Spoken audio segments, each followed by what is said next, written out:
You've been given access to receive messages of clarity, guidance, and love. As channeler, psychotherapist, and author, Noemi Grace has an intimate dialogue with the divine on your behalf.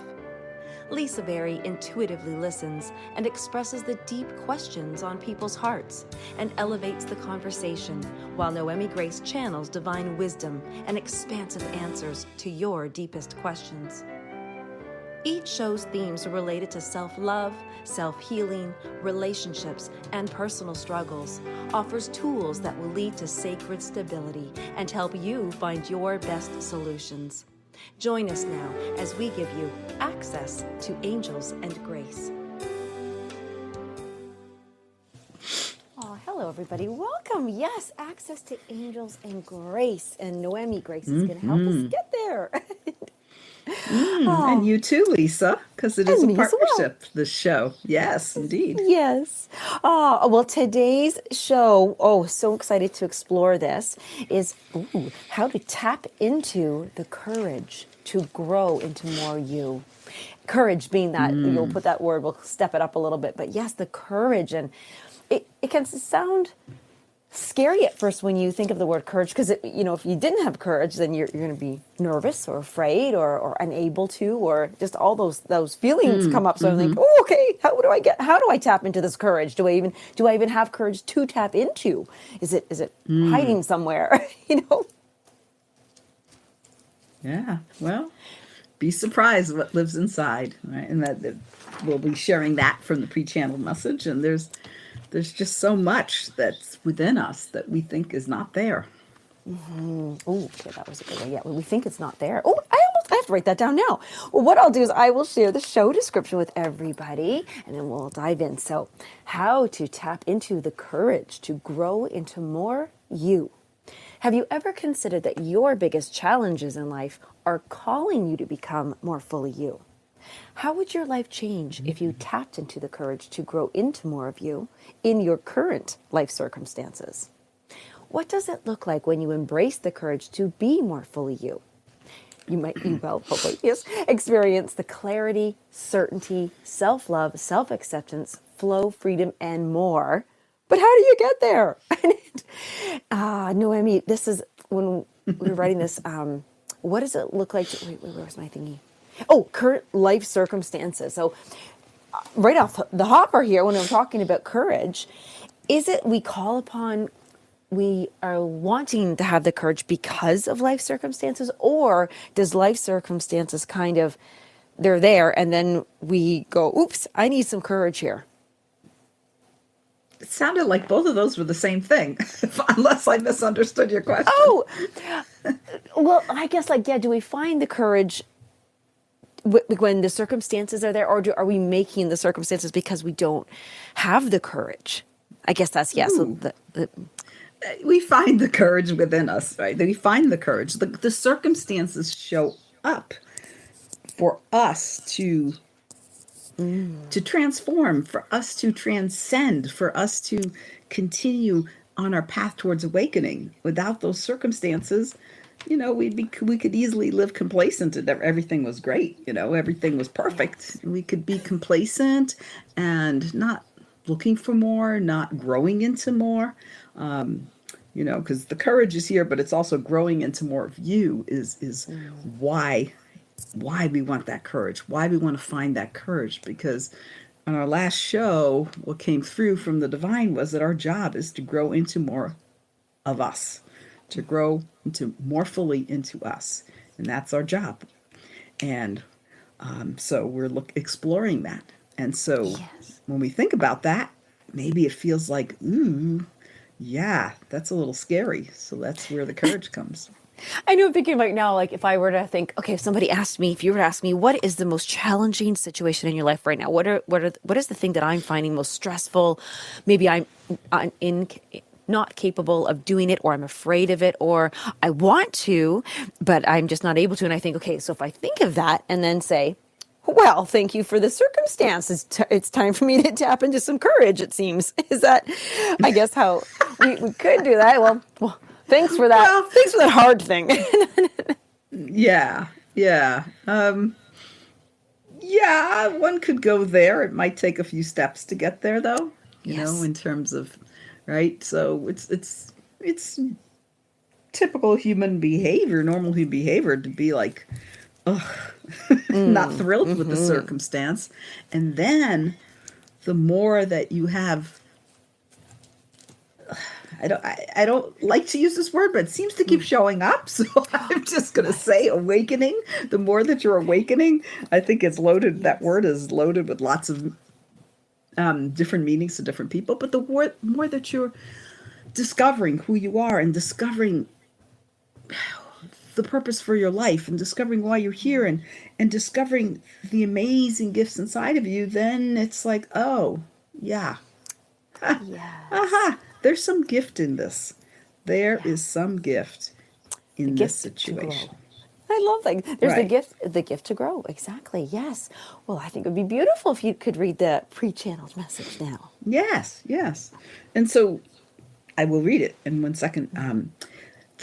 So what for me, it's, I don't think about courage that much personally. Sometimes I will say I don't have the courage, but I'm Ah, not necessarily going, let me turn on courage. But it's the gift, it's the gem. I have learned that there is a gift in every circumstance. I really have learned that. And I yes. relearn it when I forget because the circumstance squeezes even tighter.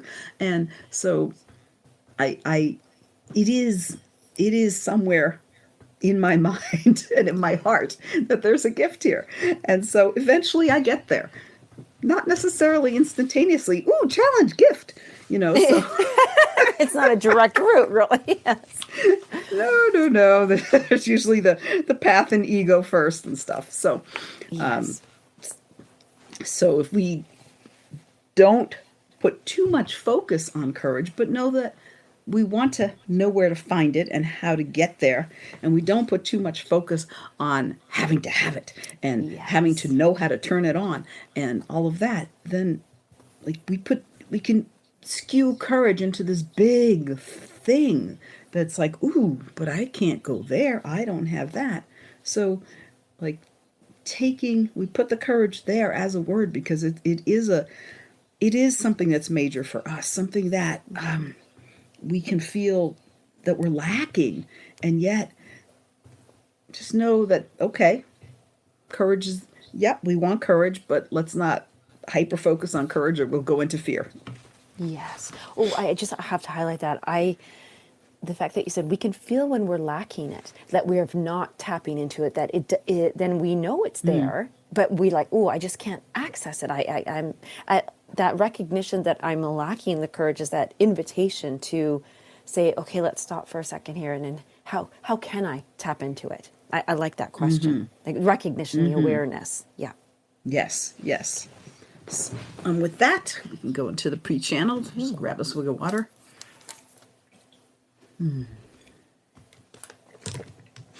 Okay, so this is what Source had to say when I shared that title, How to Tap into the Courage to Grow into More You, with them. And here is where they wanted to start the conversation. So, and so if this is the first time you're tuning in, I actually write it down. I on the show I channel orally, but there I channel in writing. So in the pre-channeled message. So okay, how to grow into more you.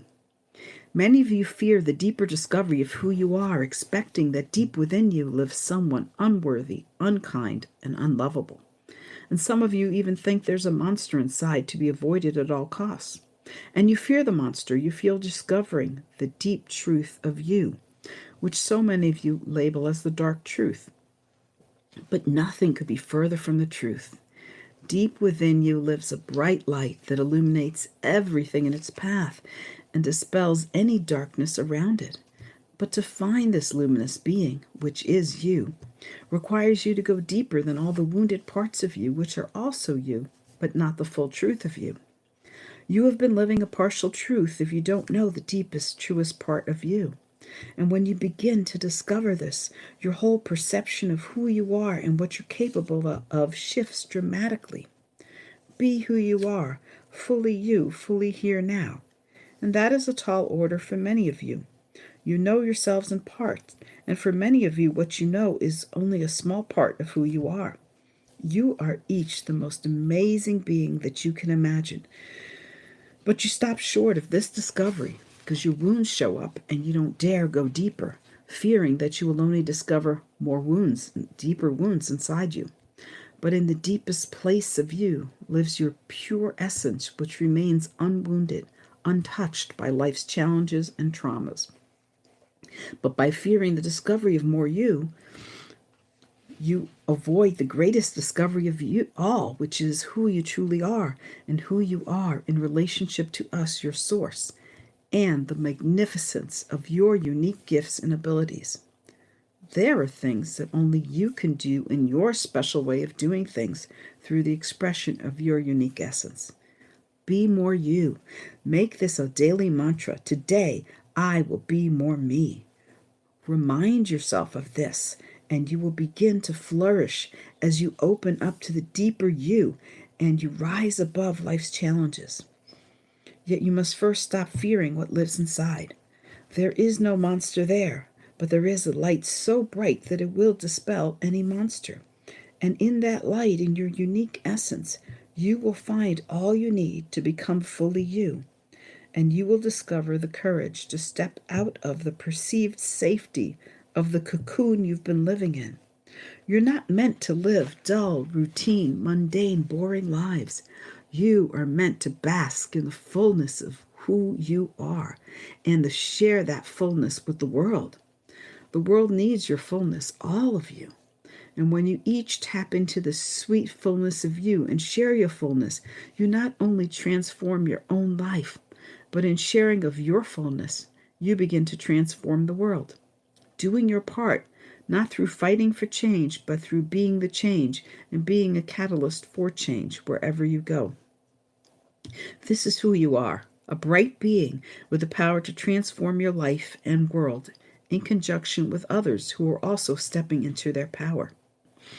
Stepping into your power means owning and sharing who you are and living from the deeper parts of you, deeper than the layer of wounds between you, the surface ego you, and you, the deep, truest, essentialist part of you. And that is all that you need is the willingness to go deeper. Not to dig up more wounds, but to discover the gems hidden deep within you.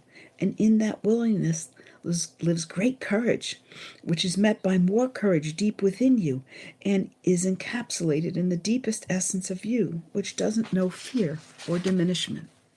It simply is fully you. What a great journey awaits all of you in learning to live as this version of you, which is the highest, deepest, truest you. So start to see every challenge as a reminder and opportunity to know you more deeply and to live as you more fully, transforming both yourself and your perception of you, and also transforming each challenge along the way. Learn to welcome the challenge when it shows up, but don't intentionally invite challenges. They will come as part of your growth path, but don't instigate their arrival. And when they do come, receive them willingly and look for the gifts, the silver lining in each cloud over your life. And you will discover you are the silver lining. You are the gift that you need to transform and elevate everything in your life. Embrace all of you that you know and welcome the discovery of more you.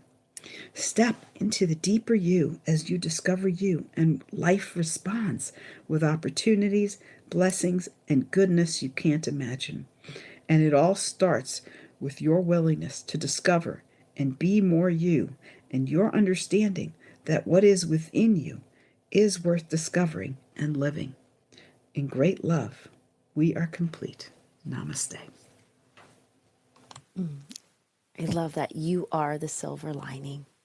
Oh, Yeah. that Every was fun. cloud, right? The clouds over your life, they said. Every cloud has a silver lining and you are it. So are that's actually a great quote. Yes, we're saving that one for it. Every cloud. Yes. Oh, that's such a good one. There was a few things I loved. What was this? Oh, this was a good one. When the wounds show up, we don't go any deeper. And so it's like we've hit the monster. Ooh, right? So then we turn and run and go back.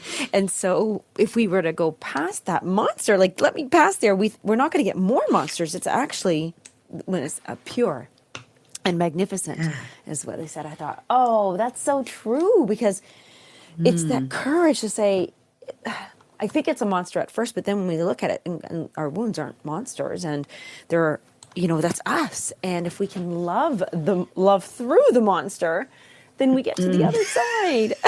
Love through the monster. And we transform the monster, transmute the monster on the way, right? Exactly. Yes. I like that. And that's when the courage is needed, because when we do show up to a monster, I mean, we got to tap in. We're like, okay, I need the courage here. And that's the place needed. Yeah. And so I'm envisioning, when you're talking about the monster showing up to the monster, one of these kind of, large kind of saga movies, Braveheart kind of things or something, where you see the monster, the Lord of the Rings, you see the monster, you're going to pull out your spear, you're going to pull out your sword, you're going to stab it, and you're going to fight it. Yeah. And yet that's not what the courage is for. It's not to, right? They said it's not because you wrestle your wounds to the ground, because you don't. It's not, that's not what it's for. It's for the courage to see the monster and keep going. And it disappears. Yes. Oh, I love that. Yes. Yeah.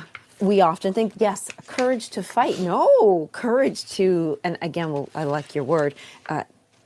What was it? You said? Not dismute. Oh, no. Transmute. Transmute.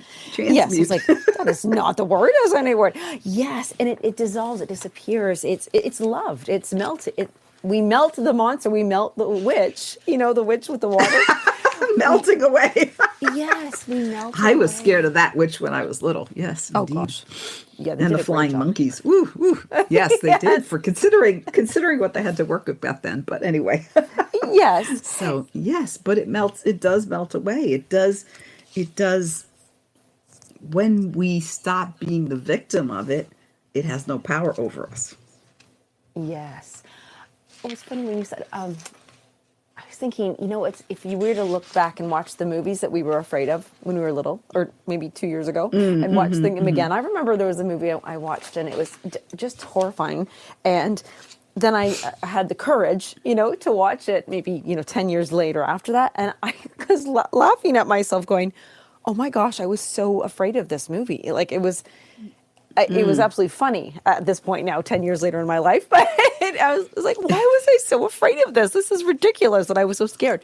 But that just goes to show it's the unknown. See, I knew, like even with Christine, that car movie, I terrified of it as a child. I don't even know what that car movie is, but anyway. Oh, Steven Spielberg. But yeah, there's all these things. So once we see something, if we can just look at it, that might be one of the channel things. How to look at that monster and wound and just how to be with the monster that you see.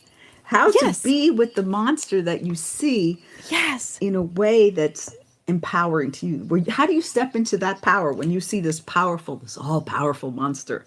Yes. Because the first thing we're going to do, I can imagine, I'm going in, I'm looking, and then I go, there's the monster. And the first thing I'm going to say is, ooh, that ugly monster's in me. That must be me. I'm about hide that. Close the door. Yeah, so we become identified, right? Yes. But it's sort of like, it's not a me, that monster's me. I'm so powerful. It's that monster's me. I'm so ugly. I got to hide. I got to hide from me.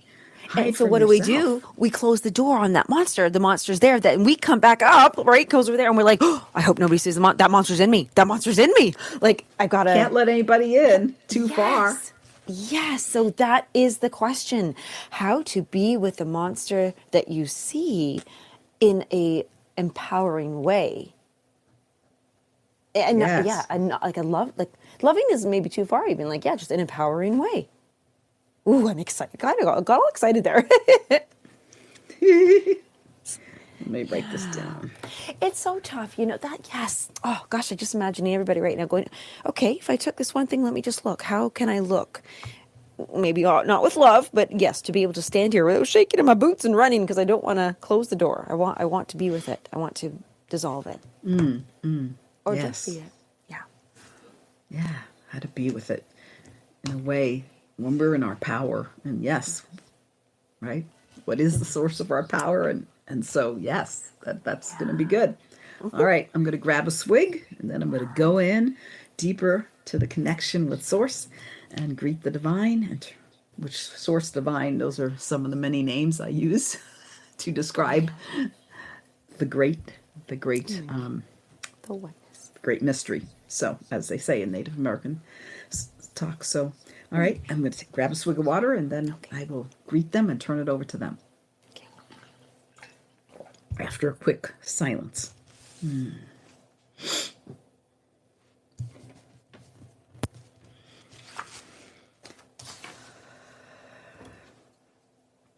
Thank you, Divine, for being here with us and helping us really in this to be able to be with what we see that feels monstrous to us, that looks monstrous to us. How do we be with it in our power, without running away, without hiding?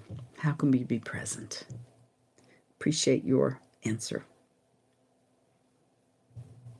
And we appreciate this question. We appreciate your willingness to ask the question, to not turn your back on the monster or go into hiding from the monster or avoid the monster at all costs. We appreciate your willingness to ask this question.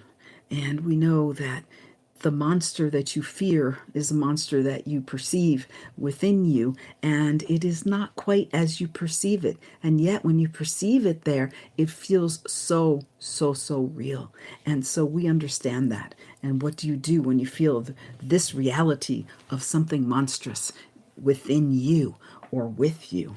And we say to you, the more that you understand that you are not that monstrous thing that you perceive with you. Perhaps it is a part of you, and many times, again, it is the perception of something much greater than it is. A wound can be perceived to be a gaping chasm within you, and it is a wound. It is not a chasm. It is not something that will swallow ships when they come by. It is not something so huge, but the perception of the hugeness of it creates and adds to the fear. It is something that seems insurmountable. It seems too big. It seems larger than life for you. And we want you to first understand that your perception of it is distorted.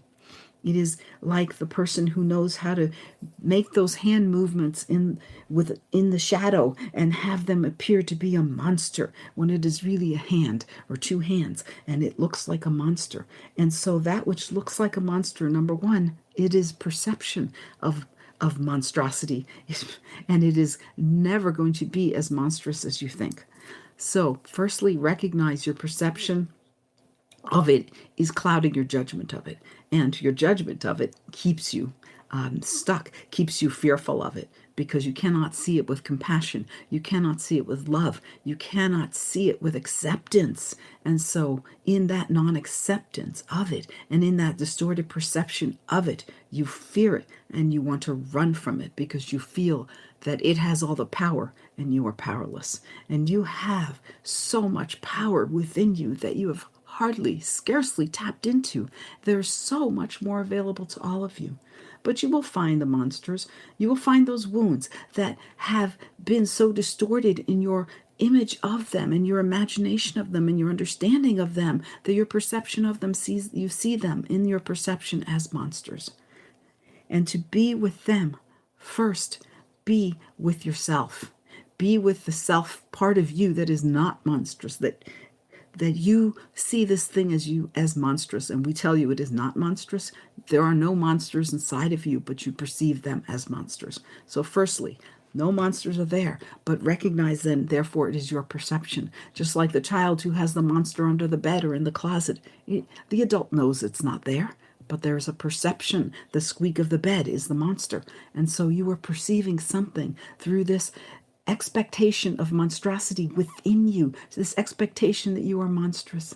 First, start to practice dispelling that fear. I don't even believe this, but I'm going to say it to myself. We ask you to practice this. And I'm not sure I can embrace this, but I know that I'm bigger than who I think I am. Start to tell yourself, I know I am bigger than who I think I am, even though it's hard for me to embrace this. Start to tell yourself a bigger truth. Not the truth that there are monsters within. There are monsters everywhere I look. Monstrosity everywhere. No. 1, understand your perception is distorted. 2, understand that you are diminishing yourself. Your perception of yourself is also distorted. You think you are smaller than this. And remember, David and Goliath. David was stronger. So even though you distort your perception of this monstrous thing inside of you, which is a wound that has become so big, so magnified, know that when you can step into compassion for yourself, and when you can start to change your perception of yourself, start to believe that there is something bigger inside of you, that you are bigger than this small being that you make yourself out to be, that life has shown you that you have included from life, and therefore assume now that you are small. You are great. You are all great. You have such great power within you. This monster is not, it is a distortion. And see it with eyes of love. See yourself first with eyes of love. It'd be hard to see the side of you that you think is monstrous with eyes of love, but see the part that you love. See the part that you're neutral about, and start to recognize this. There's love. There's love available to me now.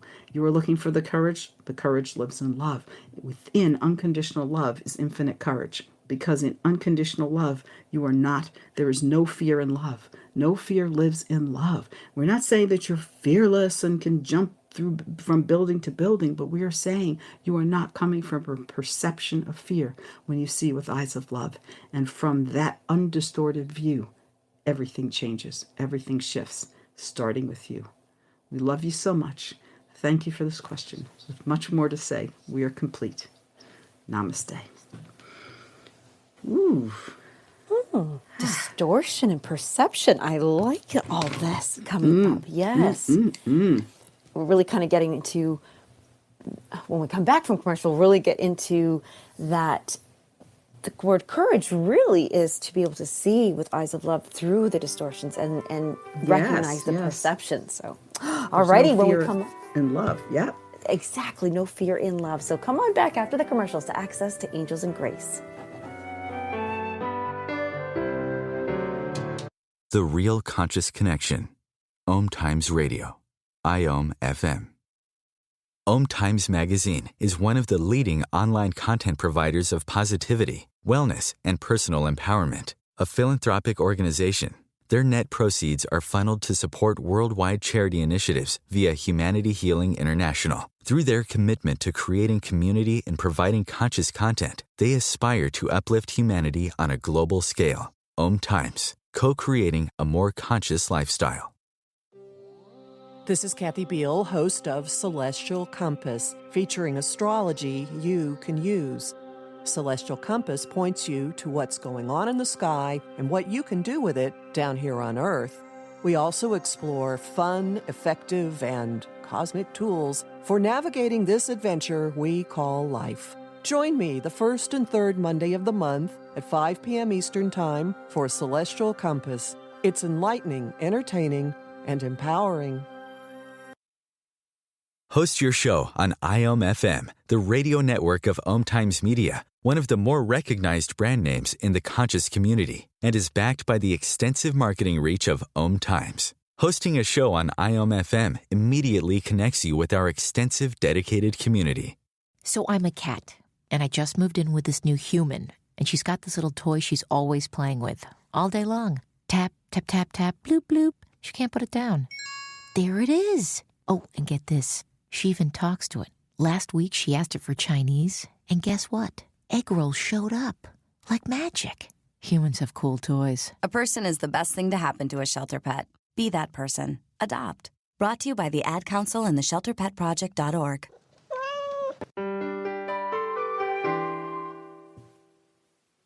Oh, so this, I was looking forward to coming back and chatting about this little one here. So let's just recap that. There's no fear in love. And so when we have a perception that's distorted, that is what's bringing about the fear, because it's not true. It's not love. It's not. So if we're afraid of something, does that mean it's not true? No. It's true in our experience, right? I mean, we create our own reality. Right. So- Yes. I'm trying to get my head around that. Which is not to say we create every bad thing that happens to us. What that means is that we create our experience of everything. From how we perceive and how we respond, we're creating reality. Right. Yes. And it's our perception. Exactly. So what you, just to take the other end, like flip it on its head a little bit, when we have a distorted perception, we're not seeing from love. That's that. Where we go. Okay. Okay, so that makes it. So when so we're not seeing from ourselves. So then, okay, here's a fun question then. So we go, hey, I've got some fear showing up. Maybe you've gone and you've recognized something that's very challenging in your life. So you go, alrighty, I'm not gonna turn around and lock the monster in. I'm going to stand here. I'm going to be with the monster with empowering ways. I'm going to, and if fear shows up, then I just simply say,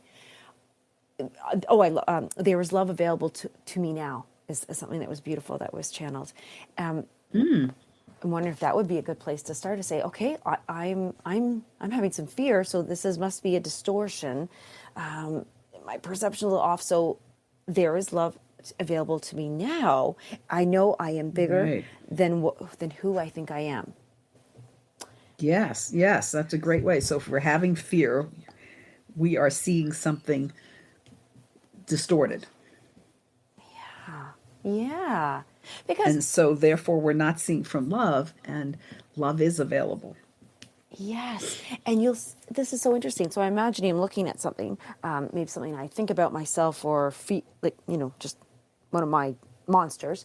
And if I'm able to shift from love, I still will actually see that monster, but it's just not a monster anymore. I see it like perhaps that was an experience that happened or something I did or something I felt or believed or something. And then it just no longer has the power over you. Oh, that was something that was said.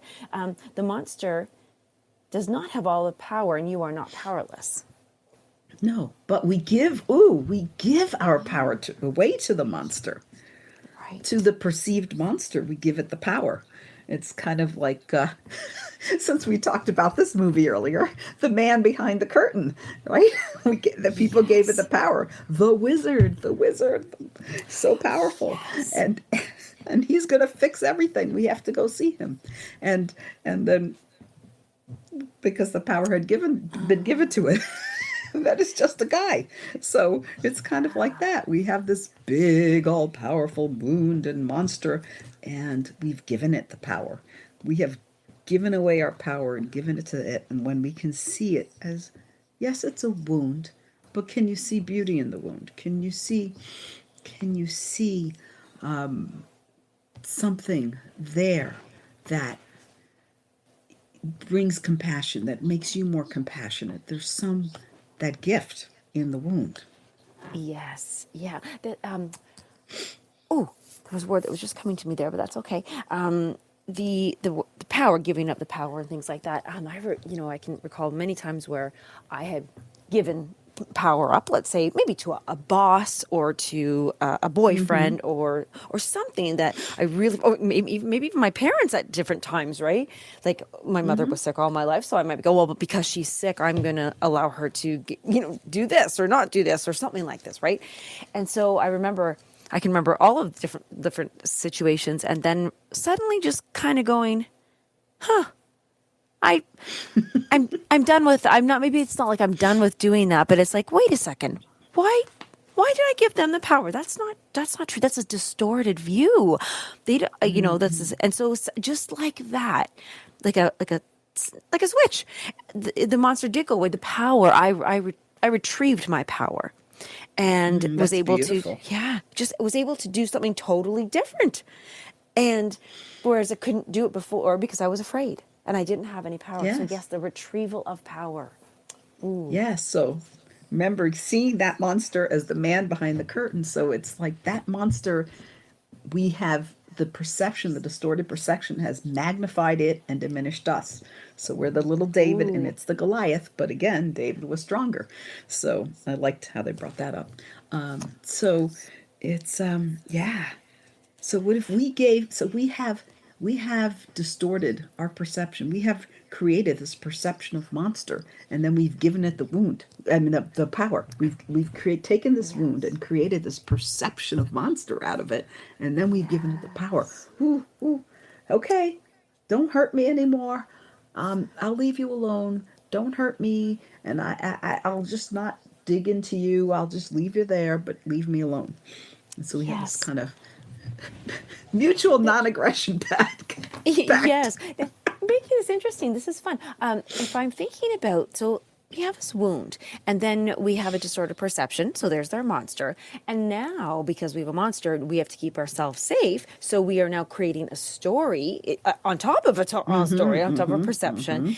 And the courage that we're needing to tap into is to not like just tell yourself a different story, not to become unsafe and just drop it or just there. But there's this, I guess that would be the interesting thing, is that if there's so many stories built on stories for this perception, but we want to tap into this courage.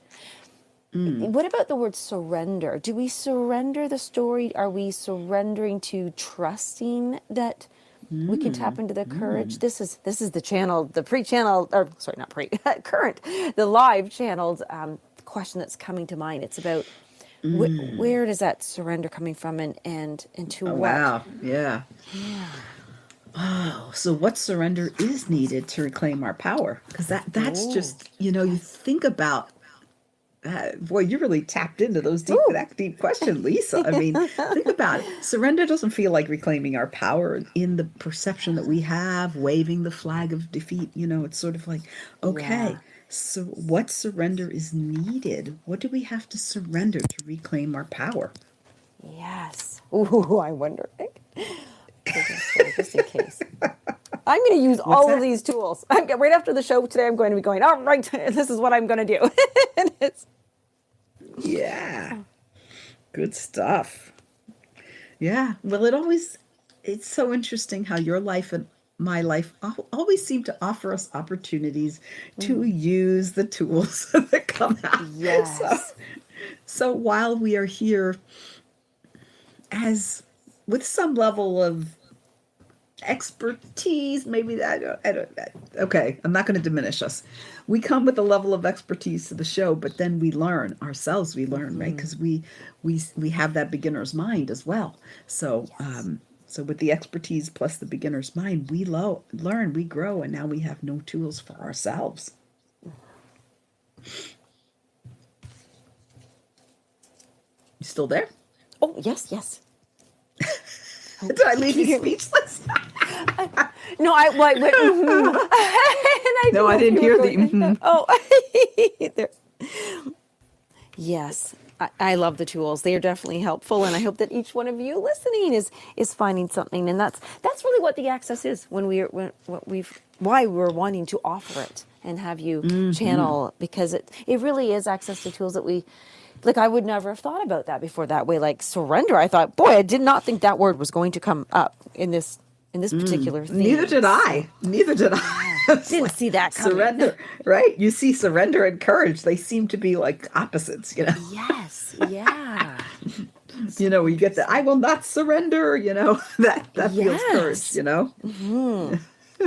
Stand your ground sounds more courage, but yes, it's I love this. It's surrender, not stand your ground.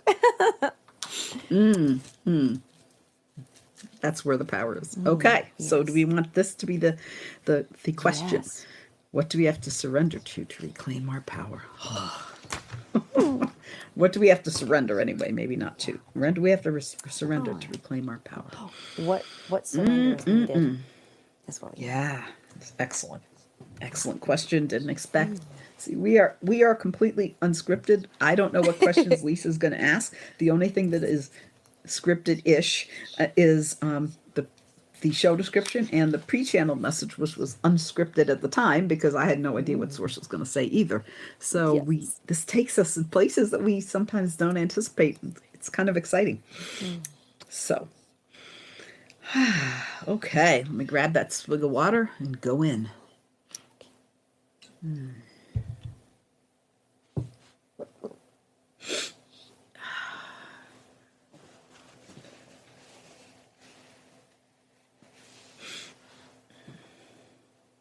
I'm really liking this question. I can't wait to hear what they have to say. And we too like this question. We appreciate this question because it is a deeper question. And as you have been progressing on this journey with us, you, Lisa, and Noemi, we have seen the deepening of the questions, a deepening, and which allows us, your deepening of your perception, your deepening of your questions, your deepening of your desire, your deepening of your understanding, all allows us to go deeper and take you deeper, to take you to a place that without the deeper question, we would not had an opening to go. And so we thank you for that opening. And surrender is such a powerful tool that you have.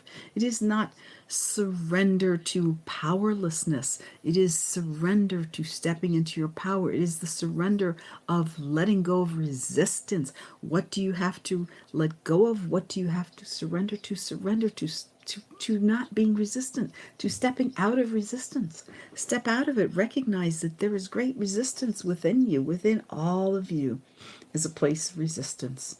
It has taken root like one of those weeds in your garden that has deep roots. It has taken root like a dandelion in your soil, and we do not despise the dandelion. It is very healthy for many things, but for some of you, you don't want them in your garden, and the roots can grow deep.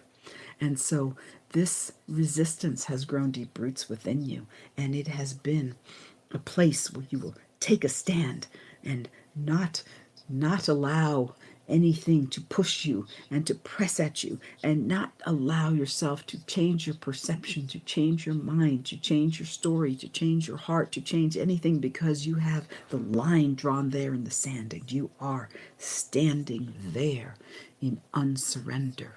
And yet, when you let go of all of that burden that you've been carrying, that baggage, all that burdensome obligation of holding that line and not yielding and not changing, and all of that unwilling to change, that unwillingness to change keeps you so stuck. You may have a perception of some level of power within you because you feel strong in your standing and holding that line. And yet, when you're willing to consider that holding that line may be causing you pain, that holding that line may be keeping you stuck, that holding that line may be diminishing your power, that holding that line may not be an act of self-love. When you're willing to consider all these things, then, as you're willing to consider them, then you create an opening. You create an opening for more. And that is surrender. Surrender is an opening. It is not a giving up. It is opening up. It is an opening up for what you had been pushing away that can help you, that can uplift you. It is the things that you were refusing to look at, refusing to take on as you held that line. And that surrender is opening to receive those things, to opening to perceive those things and then receive them, to be able to see things differently and therefore to make different choices. When you are holding that line, there is no other choice. You must stand there and you must resist, and you are in resistance to what is. And we say that resistance to what is keeps you powerless. It is not so much that you can't do something, or even the fear.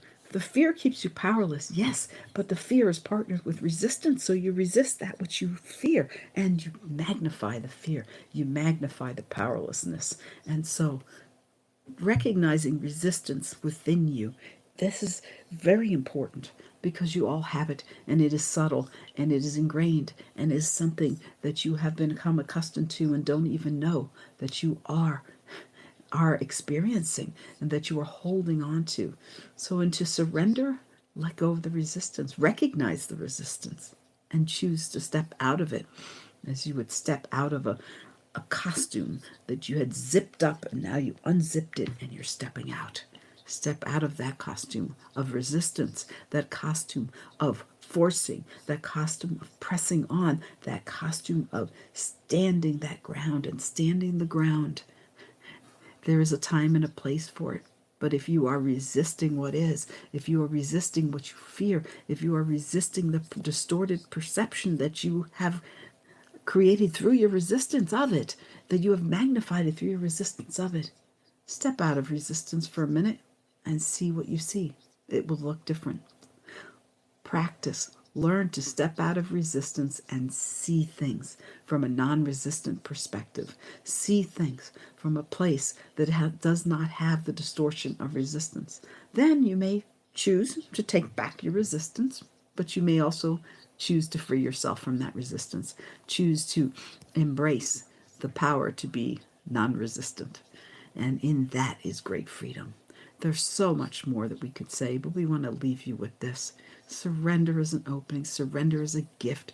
And you are the gift that you discover as you surrender. And you have so much more. Your perception is transformed. Life is transformed. Stop fighting life. Stop fighting yourself most of all. We love you so much, but we see you fighting yourself over and over and over again. And when you have resolved one part of you that you have been fighting against, now you find another part to fight against. Stop the fight. Give up the fight. It is not the good fight.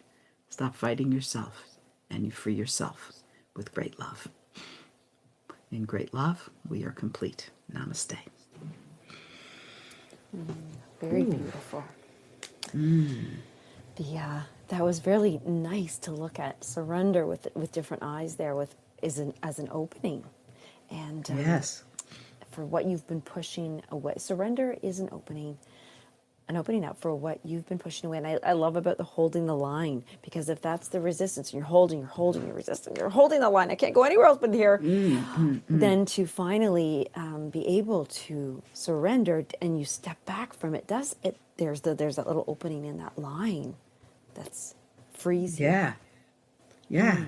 And in that surrender, it's like we've been resisting, and we think we're resisting something, but we're actually also resisting all the good stuff that's available to us when we surrender, right? We can't, divine's not going to open as many opportunities for us when we're in resistance. Synchronicity is not going to happen as much when we're in resistance. I mean, there's a lot of good stuff that we are holding. When we're holding that line, we're holding that back too. You can't just hold back the stuff. If you're holding that line and you're just standing there, you can't. It's like, I'll selectively hold back what I want to hold back and let in what I don't want to. No, you're walled off. Exactly. You are the wall. Yes, holding the door shut on the monster, but then you can't get the loved ones in. So that's a really great way of looking at it. Nice metaphor.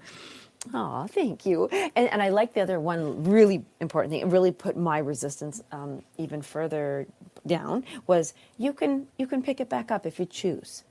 If you've explored, you've surrendered, and you went, okay, I'm dropping this with resistance, and I'm looking around, and then I can choose to pick that back up again. There's, it's not so scary. I felt really comforted. Like, you can have it back. You can just, Yeah.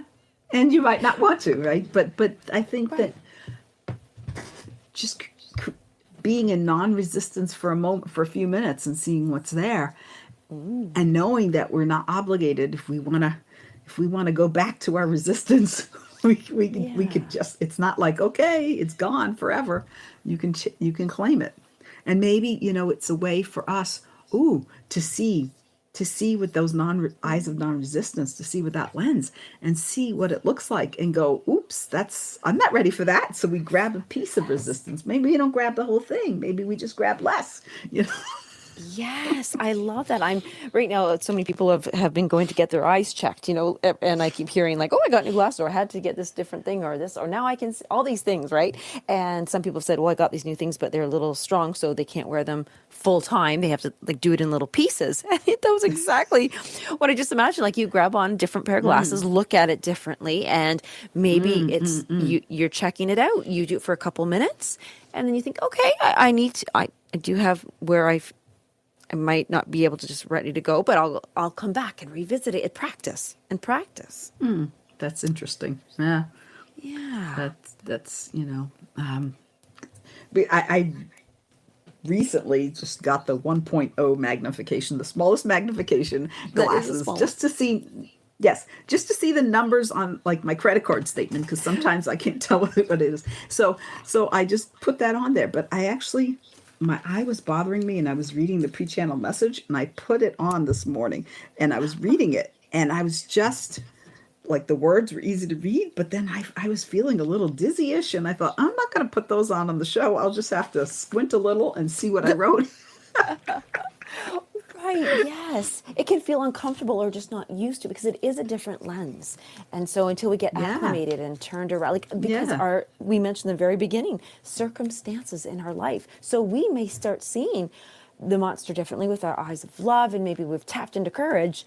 However, those circumstances, like other things around it, might just need a little time to catch up or to kind of all fall into place Yeah. and come together. And remember, this is growing into more view. Maybe we see it and we go, oh, okay, I need a little more growth. Just that we take the lens of non-resistance, and we look, and we're, oh, that's available. Ooh, all I have to do is cross that river. Ooh, that looks a little high right now. Maybe I'll wait for it to get to get lower, or and not ready. It's okay to not be ready. It's like, if we see that there's something amazing, like there, stand. It's like we're at the doorway to something more, but we're not ready. It's okay. It's not shameful. It's not like, what's wrong with you? It's there. You're at the doorway. Just push yourself through. It's like, it's not that. I like that, the doorway to more. That is perfect. I'm still writing that down. The doorway to more. It's like a perfect book title, The Door to More. You're standing right there, and yes, you can see it. And that's so loving as well, because what if you're standing at the doorway to more, and this is where it is? That's exactly where the monster is. And we either can tap into that We open the courage. door. Yeah. And see the monster guarding the doorway. Yes, you're like you're right at the doorway to more. But that's exactly where the monster is. The monster is at the doorway to more. And if we tap into our courage, we're able to grow and get through the door. Otherwise, and the monster becomes really small. We step over him, or we say, "No, not ready yet. I'm not ready to grow." That's so. What a fun little image I have about that. Well, and putting on the lens of non-resistance doesn't shrink the monster. Yes. To shrink the monster. Oh, yes. This is so beautiful. I love that we came back to the title there. Yes, yeah, really, it's about just becoming more you, and not that more is just available to you, but you are the more. You are the silver lining. Yes, you are the silver lining of all those clouds in your life. That's great. A great, just Yeah, kind and of I'm thinking visual. of the clouds as being all the circumstances, 'cause some are light and fluffy, and some are, heavy with full rain ready to come out, and they move around. And so I think that one serves the best for the show. I think I like that one in the silver lining. Yes, you're the silver lining. We're Thank you so so much much. more than we think we are, and we discover now we're the silver lining. We can add that to all the things we know about ourselves. Yes. So again, these are tools. These are, our analogies or ways that we can wrap our head around these. These are tools because they do help us get a perception around something that when we can tune into ourselves and go, hey, am I coming from love with this? Does this feel good? Now we know that, we're using these tools effectively, and it's a way of gauging. So I'm just so grateful for them and so happy. Thank you for Yes. offering them to us. Thank the divine. Yes. Yes. So, Well, we shall tune back in with everybody in a couple weeks, and we hope that everybody's yes. enjoying We'll see listening you. and using. Yes. Well, thank you We'll so much. see you in Noemi. May, where maybe we'll be having flowering and all kinds of different weather. Today it's pretty gloomy where I am. So, Yeah. so You are the all silver right. lining, Noemi. That's right. All the clouds. I'm surrounded by clouds. I can't even tell the distinction of one from another, but I'm the silver lining in all You of this. are the Thank you, silver Lisa. lining. Oh, Thank you're you. welcome. Thank you, everyone. Thank you, everyone. We'll see you next time. Bye-bye. Yep. Bye.